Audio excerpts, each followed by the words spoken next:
Eu tô tão feliz de ter uma artista talentosa como a Nicole Colby aqui no meu sofá.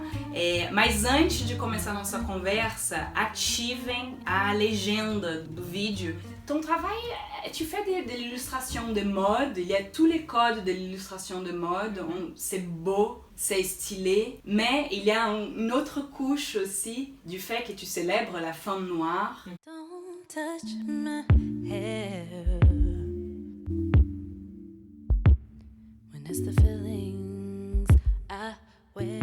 Est-ce que c'est correct? Qui est complètement absente de l'illustration de mode. Comme dans beaucoup de domaines d'ailleurs. Hein. Oui, bien sûr. Voilà. Mais est-ce que tu penses que la femme noire est plus absente dans l'illustration que par exemple dans la photographie de mode? Ah oui, complètement. Moi, si j'ai décidé de dessiner, j'ai toujours dessiné, quand j'ai décidé de reprendre le dessin, c'était surtout parce que je suivais beaucoup de blogs de mode, j'aimais beaucoup Garance Doré, mais c'est vrai que pour aimer son travail, je trouve qu'elle ne représentait pas spécialement la femme que j'étais. Et puis je me disais, mais mince, vraiment à chaque dessin, j'espérais qu'elle fasse une femme noire. Mais du coup, je me suis dit, bon, je vais dessiner. Mais moi, je vais représenter des femmes comme moi, en fait, tout simplement. La femme française, noire, parisienne. C'était vraiment mon idée de base. Donc oui, la femme noire est sous-représentée ou mal représentée. Quand elle est représentée, ça va être souvent très vulgarisé. Mais pas classe du tout, un peu à l'image de Nicki Minaj, Rihanna, qui sont un peu... Hyper sexualisée, non? Voilà, hyper sexuelle. Voilà, on est des objets sexuels, c'est ça. Moi, je voulais représenter la femme de tous les jours. Et la femme noire était toujours au cœur de ton travail parce que tu dessines depuis longtemps, si j'ai bien compris. J'ai commencé à dessiner dans un magazine afro. Ah, comment ça s'appelle? Amina. Et je devais pas avoir plus de 10 ans, quoi. Je me rappelle que je prenais des crayons de couleur et je changeais les visages des jeunes filles. Je leur faisais des cheveux plus touffus, vraiment changer la forme du nez, la bouche m'était plus rouge. Voilà, c'est vraiment parti de là. T'as pas tout de suite investi dans la carrière des dessinatrices, d'illustratrices, d'artistes? Parce que j'ai été mal orientée. Moi j'étais très studieuse en dessin et les professeurs de dessin m'aimaient beaucoup. Après je suis venue à Paris pour continuer mes études, mais à Paris bizarrement quand on arrive, j'ai eu que des retours très négatifs en fait. On me disait mais non, mais tu trouveras jamais de métier là-dedans. Et finalement, je pense qu'il y a vraiment un prof qui m'a découragée. Et du coup, j'ai arrêté là pour trouver un domaine dans lequel j'étais sûre d'avoir un travail. La première fois de ma vie, j'ai écouté quelqu'un. J'écoute pas, je suis très têtue moi en général. Et finalement, je me suis reformée en banque et assurance. J'y suis restée 8 ans en assurance. Tu continuais à dessiner? C'était une torture pour moi. Je vais vous dire encore une chose, c'est quand je voyais des jeunes avec des pochettes d'art, je me disais, j'avais mal au cœur. Alors du coup, ce qui se passait, c'est que je suis restée à chaque fois 2 ans dans chaque société, pendant 8 ans. Et au bout d'1 an et demi, je me mettais à dessiner, quoi. Je travaillais plus. Je devenais un mauvais élément. Je dessinais plus qu'autre chose. Donc du coup, j'ai créé un site et je me suis dit, je vais m'acheter une tablette graphique. Je ne savais pas dessiner avec une tablette graphique. Et je me suis dit, j'étais à la maison, j'étais enceinte, je me suis dit, je vais apprendre, j'ai que ça à faire. Et c'est parti de là. J'ai ouvert un compte Instagram, je vais mettre des dessins dessus. Et donc, chaque dessin, par jour, je postais 3-4 dessins. Et dès le premier dessin, j'ai eu des retours très positifs, en fait. T'as essayé de chercher des agences ou... Oui. Et donc moi j'ai envoyé mes dessins, un dossier à à plusieurs agences. Et j'ai eu une dizaine de retours. Et sur les dizaines de retours, on m'a dit que mes dessins étaient beaucoup trop racés, étaient beaucoup trop ethniques. Ça ne représentait pas assez la femme française en fait. Voilà.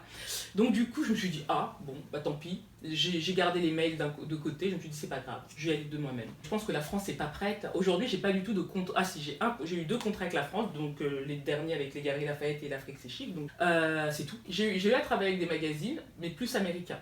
Encore une fois, c'est les Américains qui sont venus vers moi, tous mes contrats sont américains ou anglais. En majorité. Et aux États-Unis, tu as travaillé avec Ebony, Kane, Revue Historique. Exactement. Et là, je travaille avec Essence Magazine pour le mois de mai. Donc, oui, donc je suis très contente. Et les marques? Mais j'ai Nubian Skin, qui est une marque de sous-vêtements pour les peaux ébènes, que met Beyoncé aussi. Beyoncé utilise des collants Nubian Skin, toutes les stars. D'accord. Ouais. Mais là, une marque française comme Galeries Lafayette. Oui. À ce moment, il y a un grand événement qui va durer 3 mois aux Galeries Lafayette. Voilà, des expositions, des défilés sur... Donc en théorie, c'est pour stimuler des créateurs d'origine africaine. on pourrait penser ça, mais en fait, non, en réalité, c'est plus pour en fait, la mode de l'ethnique, en fait, c'est sous le... C'est plutôt l'esthétique, C'est donc plus pas l'esthétique. forcément Non, les non, créateurs non, d'origine Afro, africaine.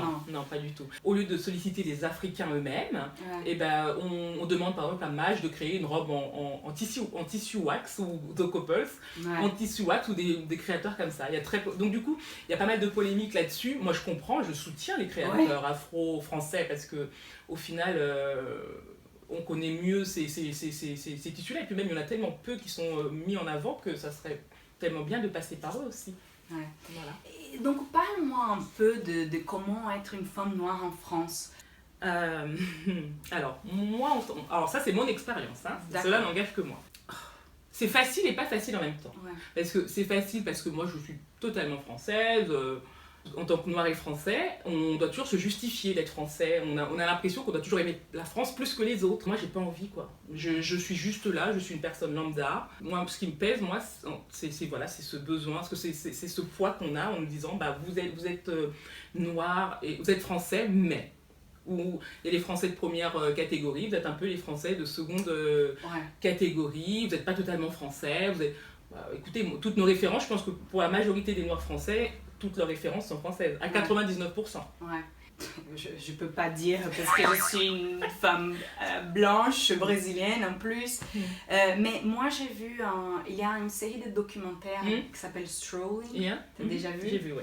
Qui est magnifique et qui d'ailleurs, si la réalisatrice voit cette vidéo, allez au Brésil parce que, et allez en Amérique du Sud parce que je pense qu'il y aura il y a beaucoup à faire. autre ensemble d'expériences.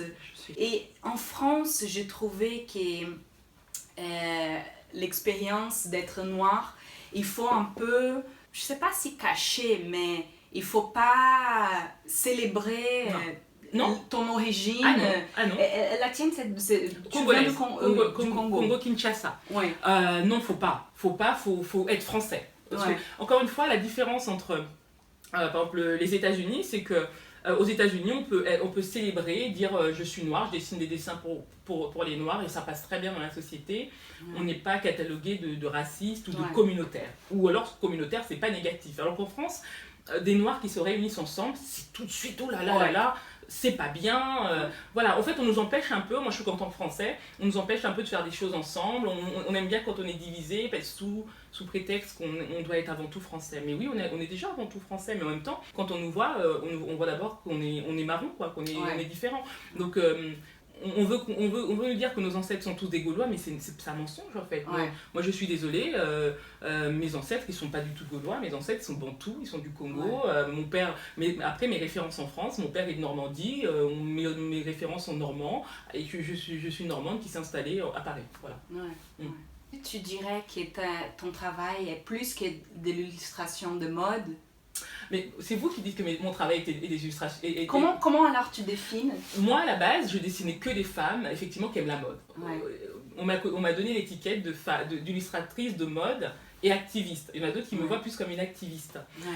Je pense que j'aime bien les deux. Je veux être j'aime la mode, donc je veux être une illustratrice de mode, si on veut. Et je veux aussi avoir cette liberté de dire les choses et de dénoncer les choses.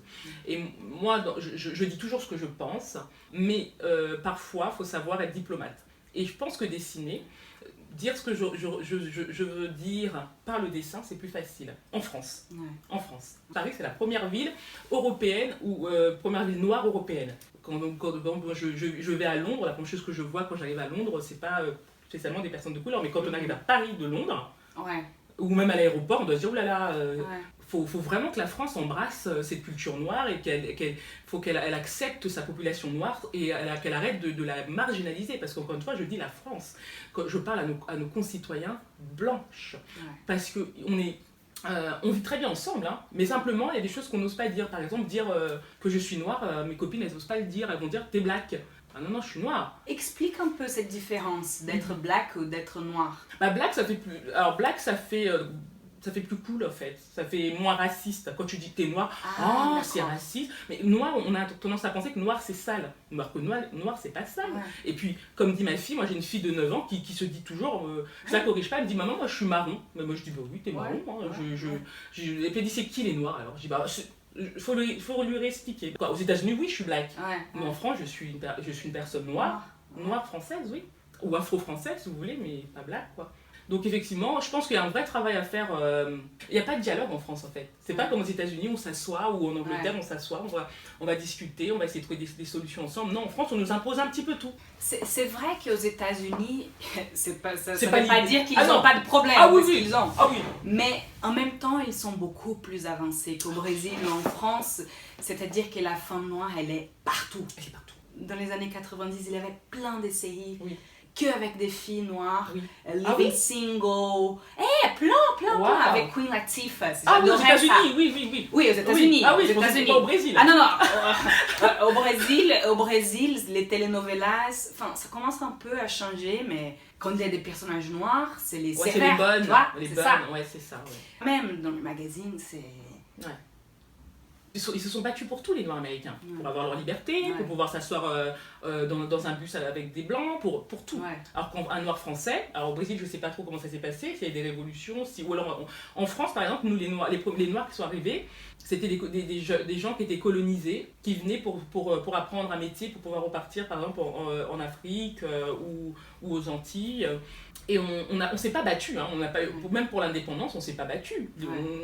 Il y a eu quelques groupes, mais en général, on nous a donné notre indépendance. Ouais. Le seul pays qui s'est battu lors de l'indépendance, c'est l'Algérie, donc les conflits persistent encore. En France, on arrive, quand nos parents sont arrivés, on leur a donné des HLM, on leur a donné des papiers tout de suite, ils n'ont pas eu besoin de se battre. Quand on grandit, donc on prend conscience de beaucoup de choses, nos parents nous disent bah non, faut pas faire trop de bruit, mais mon père m'a toujours dit faut pas trop chercher, faut bien se comporter, faut pas qu'on fasse trop de bruit en fait. Donc du coup la France elle n'est pas habituée à avoir des noirs qui se révoltent comme aux États-Unis, il y a toujours beaucoup de conflits. Donc, parce que les blancs français ils ont toujours bien accueilli les noirs américains. Ouais. Les noirs américains quand ils faisaient la ségrégation, ils venaient en France, c'était Josephine Baker elle était célébrée en tant que femme noire. Alors que les femmes noires françaises, elles sont pas du tout célébrées, elles sont inexistantes dans l'histoire. Ouais. C'est aussi pour ça que je dessine des noires françaises, parce que j'aimerais qu'elles restent dans l'histoire. Je pense qu'il y a vraiment une schizophrénie dans la société française, et du coup, la seule façon d'y échapper, encore une fois je me répète,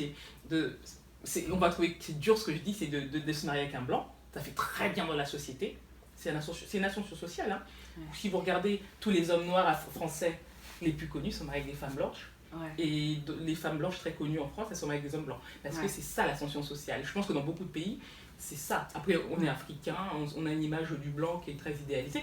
Je n'ai rien contre, mais c'est une réalité. Ouais. Après, il faut se poser la question sociologiquement, pourquoi est-ce que la population noire n'est pas capable de s'accepter, l'homme noir n'est pas capable d'accepter la femme noire, vice versa, c'est un peu plus compliqué. Ouais. Tu as beaucoup de suiveurs brésiliennes. Yeah. Tu m'avais dit qu'il y avait une qui t'avait touchée. Oui, beaucoup. Il faudra que je la retrouve, j'ai pas le nom. C'était une professeure d'une école, et je crois qu'elle est blogueur, elle est très suivie d'ailleurs. Elle a montré mes dessins aux enfants de son école, ils ont beaucoup aimé, et elle voulait me faire une interview pour pouvoir parler de moi aux enfants, pour les encourager aussi à voir comment ils sont beaux, comment ils ont beaucoup, l'avenir est devant eux, qu'ils peuvent faire plein de choses. Et moi quand ça parle des enfants, ça me touche tout de suite. C'est bien pour ça que je décide de dessiner la femme noire dans la plus belle posture possible. Comment c'était ton estime de soi en grandissant et aujourd'hui? Alors, oui, c'est pas facile. Hein. Quand tu es tout petit, quand tu es en maternelle ou en école élémentaire, tu sais très bien que tu n'es pas la plus belle, t'es pas la plus jolie de l'école. Ça, c'est clair et net. Donc, c'est inscrit dans ta tête, tu n'es pas la plus jolie. C'est inscrit dans ta tête. Ah, mais ça, c'est normal presque. Hein. Moi, je sais que j'avais une bande d'amis qui sont toujours mes amis aujourd'hui. C'était les jolies filles de la classe. C'était les blondes et les brunes, aux yeux bleus, Et donc, c'était Laetitia, Anne, elles traînaient toujours ensemble. Elles étaient très belles. Alors, tout le monde disait, vous avez les yeux de l'amour, vous avez les yeux bleus, les cheveux blonds comme des anges. Ce qui est marrant, je coupe, ma fille qui a 3 ans, elle m'a dit, elle se regardait dans le miroir, elle me disait « Maman, Solène, elle a les yeux verts, elle est jolie. » J'ai dit « Oui, elle est jolie, Solène. Et toi, t'as les yeux de quelle couleur ?» Elle me dit « Marron. » J'ai dit « Oui. » Et elle était très jolie. Elle me dit « Oui, maman, je suis très jolie. » Et je suis contente. Je me dis, j'avais peur de ce qu'elle allait me dire, mais je suis très contente que elles se regardent dans le miroir et qu'elles disent je suis belle. J'ai les yeux marrons, j'ai la peau marron, j'ai les cheveux noirs et je suis jolie. Alors quand on grand, moi petite, j'étais persuadée que ben non quoi. On n'était pas les gentilles filles, on n'était pas les plus gentilles, les plus intelligentes, on était les moins, toujours les moins. Et bon, bah moi de toute façon j'étais un garçon manqué, je m'en fichais un peu, mais c'était inscrit. Et arrivé au collège, quand on commence à devenir femme, c'est compliqué encore plus parce que les garçons, alors tous les garçons, les filles se jettent sur les autres filles, et puis je pense que un peu toutes les filles noires ou arabes, bon, on savait très bien qu'on n'avait aucune chance avec les autres. On était toutes un petit peu amoureuses du plus beau de la classe, et toujours un petit blond qu'on aimait bien, ou un petit joli garçon qu'on aimait bien. On savait très bien que c'était pas la peine, c'était plus dans notre imaginaire en fait. Mais ce qui est marrant, c'est quand on arrive au lycée, ça s'est un peu inversé. On comprend plus, du coup, je sais pas si c'est le fait d'être noir devenait à la mode. Il y a de plus en plus d'hommes blancs qui s'intéressent, de jeunes garçons blancs qui s'intéressaient à nous. Et moi, bah, bizarrement, nous, on commence à s'accepter un peu plus comme femme noire, comme être noire et jolie. En tout cas, moi, je sais que j'ai commencé à me voir. J'ai jamais eu de problème avec mon image, mais je me suis toujours dit, je me trouvais bien, je m'aimais bien. J'étais un peu extravagante, je m'aimais bien. Et m'intéresser aussi aux hommes noirs, en fait. Et me dire, bah, on est très beau, quoi. Mes copines, elles sont très belles, on est toutes jolies, on est différents. Et tu penses que par rapport à ton enfance et ton adolescence et celle de ta fille, t'as une fille ou deux? J'ai 2 filles et un garçon. Ah d'accord. Ouais, et tes filles, qu'est-ce qui a changé? Qu'est-ce qui est resté pareil? Alors déjà, ce qui a changé, c'est que nous, en tout cas moi, je parle plus à mes enfants. Or que nous, nos parents, non pas du tout, quoi. Il y a peu de dialogue, on n'avait pas le droit de se plaindre, on n'avait pas le droit de se trouver moche, alors, on n'avait pas le droit d'avoir un copain, donc de toute façon on n'en parlait pas. Alors ça, encore une fois, c'est aussi la société nord-américaine qui aide énormément. Parce qu'encore une fois, la société nord-américaine produit des livres pour les enfants noirs, hein, donc ils s'acceptent tels qu'ils sont. Des séries sur des enfants noirs qui s'acceptent tels qu'ils sont. Moi, par exemple, ce que j'ai décidé pour mes enfants, c'est qu'on puisse passer 3 mois aux États-Unis, vivre à Harlem, côtoyer la population nord-américaine, parce que je trouve que c'est une population, notamment Harlem, qui est très forte. C'est-à-dire que socialement, au niveau de la communauté, ils sont très engagés, par exemple. Ne serait-ce que parler avec eux, faire parler ma fille avec ces gens-là, ma fille, elle revient tous les jours, chaque année, plus forte. Elle s'accepte, elle sait que... je pense qu'elle est même pas... Elle est persuadée que les États-Unis, c'est un pays 100% noir et qu'on peut... Voilà, Julien, maintenant. Oui, c'est New York. Compliqué que Voilà. ça. Oui, c'est New York. Non, c'est encore Harlem, hein, donc... Mais du coup, vraiment, c'est ce travail, lui apprendre qu'il y a des écrivains noirs américains. Il y a tellement de choses à Harlem, c'est l'été, pour les enfants, au niveau de la culture afro. Je sais que mes enfants aujourd'hui, ils ont une assurance, une certaine assurance. Quand j'ai fait mon exposition au Canada, il y a une dame, c'était à Toronto, elle a conduit pendant 4 heures, c'est une femme blanche, mariée avec un noir. Pendant 4 heures, elle me dit, ça fait 3 ans que je vous suis sur les réseaux sociaux, et j'ai dit à mon mari, aujourd'hui on va se déplacer pour aller voir Nicole Kobe. Elle est venue, je pense que c'est l'une elle s'est mise à pleurer. Bon, je dis là, qu'est-ce qui se passe? Elle m'a dit, écoutez, j'ai des enfants noirs, marrons, et ils souffrent énormément à l'école. On vit dans une petite ville du Canada. Et quand je leur ai montré vos destins, elles ont pris confiance en elles. Elles ont commencé à s'accepter, elles ont commencé à s'aimer. Je dis, oh là là, mais je pensais pas, mais oui, ça a de l'impact sur les gens. Le fait que ça a de l'impact sur les gens, moi, ça me fait du bien. Et cette femme, je pense que de tout ce que j'ai pu voir, c'est vraiment la personne qui m'a le plus touchée. Parce que elle, en tant que femme blanche, elle ne s'attendait pas qu'en faisant des enfants de couleur, de la violence que ça pouvait être pour les enfants, la mauvaise représentation, la mal-représentation, l'impact que ça, un enfant qui ne voit que des petits blonds à la télé, c'est juste une couleur de peau, mais la couleur de peau a beaucoup d'importance en fait. Ça construit ton imaginaire, ton avenir, et d'où l'importance de dessiner les femmes noires. Je pense que c'est vraiment important, c'est pas contre les autres, c'est pas parce qu'on dessine des femmes noires que ça diminue les autres. Faut que ça soit juste en fait, faut juste qu'il y en a un peu pour tout le monde. Parce que ça ne représente pas la réalité. Voilà, c'est exactement ça. Parce que la société française, encore une fois, ne représente pas la réalité de la société française. Moi j'ai un rêve, le rêve que j'ai en France par exemple, c'est de voir sur une chaîne de télé, voir 3-4 noirs parler de sujets quelconques. Voilà, ça c'est un de mes rêves. Et quel est ton rêve pour ta carrière? Mon rêve pour moi, alors je vous le dis à vous, mais plus ça va, plus je me rends compte que j'aimerais produire peut-être des documentaires sur la femme noire, produire des documentaires sur la femme noire française, ce que je vous ai dit là, faire parler des femmes noires, je sais pas comment, je sais pas si ça sera sous forme de sitcom, de série, de dessin animé, mais la femme que je représente, je vais la voir, je veux qu'elle soit animée. Et j'ai envie de dire à nos concitoyens blancs, n'ayez pas peur, quoi, n'ayez pas peur. Et même au Brésil, j'ai envie de dire, moi je regarde parfois les telenovelas. Ah oui? Ah oui, complètement. Moi, après, lesquelles? Qu'est-ce que j'ai regardé? J'ai Sur pas... France O? Oh là! Oui, est-ce que tu t'as regardé Avenida Brasil? C'est lequel? Avenida Brasil? Non, j'ai pas vu celui-là. Ça fait longtemps. beaucoup de succès. Qu'il y a la chanson Oh yo yo. Oui! Oui. Nanana. Avenida Brasil. Ok. Oui. Ça révèle tellement l'image de la société brésilienne. Je me dis toujours, mais pourquoi? Il y a toujours des grosses mamas habillées en servantes pour qu'ils servent. Ou alors il y a une très jolie jeune femme noire ou métissée qui va être là, mais qui va être que la femme d'eux, quoi. Ouais. Qu'est-ce que tu regardais en grandissant? Qui ont été tes role models? Oh waouh! La personne qui m'a vraiment touchée, qui a changé, je pense qu'elle a changé toute ma vie, je vais avoir 11 ans, c'est Rosa Parks. Moi, je regardais un documentaire. Et ben c'est là que j'ai découvert que être noire, c'est pas si facile. Non, autant avant je le savais, mais en fait j'ai des... non? Oui, mais à 10 ans, 10, 11 ans, non, 11, 12 ans peut-être, 11, 12 ans, je regardais une émission sur les droits civiques américains, sur la ségrégation. Et en fait, j'ai découvert, c'est à partir de là j'ai su que les Noirs étaient esclaves, je ne le savais pas. Non, en France, on n'en parle pas. Ben non, on ne sait pas. En France, justement, il y a ce travail à faire. 11 ans, quand je découvre ça, je vois cette femme, Rosa Parks, assise dans un bus. Moi, ça m'a bouleversée. Ça a changé toute ma vie. Je pense que c'est vraiment ça qui a fait que cette femme, je l'admire, je l'embrasse, quoi, tellement que son courage. Je me suis toujours dit, j'aurais été à sa place, j'aurais fait exactement la même chose. Oui, c'est son courage, c'est ce pas qu'elle fait qui fait qu'aujourd'hui, moi, femme noire, je me dis, je peux pas être spectatrice de ma société. Je peux pas être spectatrice si elle a réussi à faire ça à cette époque-là, elle risquait la mort. Moi, à cette époque, même si on est...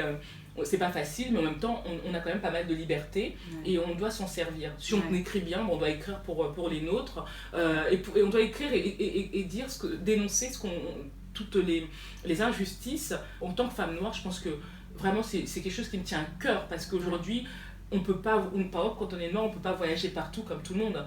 Moi, je rêverais d'aller en Asie, en Russie, mais mon Dieu, qu'est-ce que j'ai peur. Ouais. Ah, j'ai vraiment peur. J'ai peur de me faire lyncher, j'ai peur d'un tas de choses.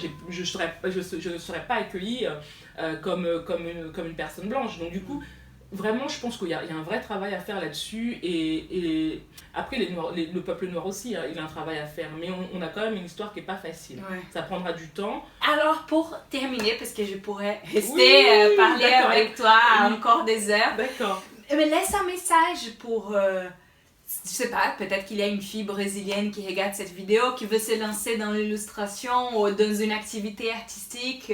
Alors, pour toutes les femmes, alors faut pas hésiter les filles, faut pas hésiter quand vous avez ça en vous, quand on est artiste pour moi, on a ça en nous en fait. Et il n'y a pas plus beau que d'exprimer ce qu'on a au fond de soi par le dessin. Donc, ou par l'art. Je vous incite vraiment à vous lancer, à donner le meilleur de vous-même, à pratiquer tous les jours. Et si vous croyez en vous, il n'y a pas de raison qu'il n'y ait pas de résultat au bout. Voilà. Merci beaucoup Nicole. Alors, je vais mettre tous les réseaux sociaux pour qu'ils le suivent déjà. Nicole, l'Instagram, et j'adore tout tes merch. Les mugs, les tote bags, c'est super joli. Tu envoies partout dans le monde? Partout, j'ai envoyé une fois au Brésil, tiens. Ah! Oui, une fois. Bah voilà. Merci beaucoup, até a próxima. Não esqueçam de se inscrever, deixar comentários, compartilhar esse vídeo. E obrigada, até a próxima. Comment on dit merci beaucoup? Muito obrigada. Muito obrigada. Muito obrigado. Obrigada, Nicole. Merci.